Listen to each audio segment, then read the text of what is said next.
9 signs to know that you're destined for greatness. Now remember, God told Jeremiah, before you was in your mama's womb, I knew thee. So number one, your spirit man will bear witness. You just sense that God has called you to do something great. You can't put your hands on it, but you can sense it. You can feel it. You just know it in your spirit man. You just know that you're called to do something. You can't rest until it's done. You have to keep pushing forward to do that thing.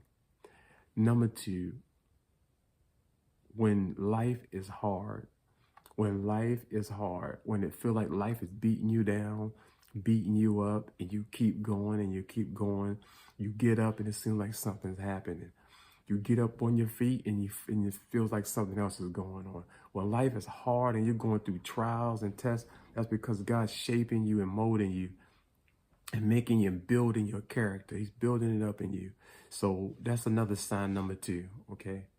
Sign number three, when people misunderstand you, when you're around people, family or friend, and they don't understand you, you like kind of like foreign to them. Of course, the black sheep, when you're misunderstood, that's another sign that you're destined for greatness. God is calling you to something greater than what everybody else is doing. Number four, you will have dreams. You will have dreams of seeing yourself preaching. You'll have dreams of seeing yourself ministering to people, praying for people. You'll have dreams of seeing yourself, doing this certain particular career. God will put you in leader positions around judges and doctors and lawyers. You may have dreamt of being those things. That's because God is showing you what he's called you to. You are destined for greatness. Believe it. Please believe it. Number five, when you feel isolated. When you feel isolated, isolation is meant for your elevation, okay? Isolation is meant for you to be elevated, not closed in and shut in. But that's when God shapes you, molds you, shows you who you are, the inner you, the real you. And then he shows you who he is. And then he shows you what he's going to do, use you to do, okay? So you have to be, just be focused. Just be focused. Number six, you help others and nobody helps you back. You help other people. You give your time, your talents, your treasures. You're always pouring out and pouring out and pouring out.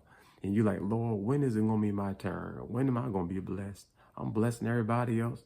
I'm down to nothing already. I got little. All my stuff is drying up. When is somebody going to bless me? That's because God is calling you to something great. He wants you to be humble. He wants you to see that it's not about the things, but it's about who he is. Okay. All right. Number seven, you believe you are a curse breaker. Your family's been going through so much and you've been like, Lord, this has to change. This has to change. And if I got to do something, this has to change. So you're the curse breaker in your family, the trailblazer in your family.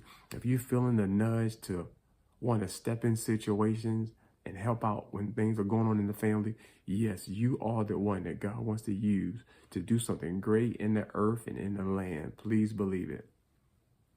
Number eight, you desire to succeed. You have a God-given ability to succeed, to push forth and not quit.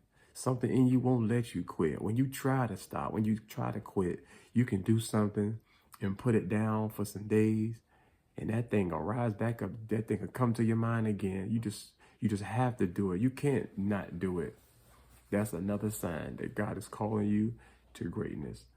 And then number nine, when you serve, that's the last one. When you begin to serve and help others and be a blessing to others, that's a sign of humbleness. And it also teaches you how to be great. Okay, following another leader, it teaches you how to be great. So when you rise up and God raises and elevates you up, you'll have a lot of experience on these things of how to walk in greatness. People of God, it's your time. This is the time. If you've been sensing this and going through these things, you are called for greatness. Listen, David was called for greatness.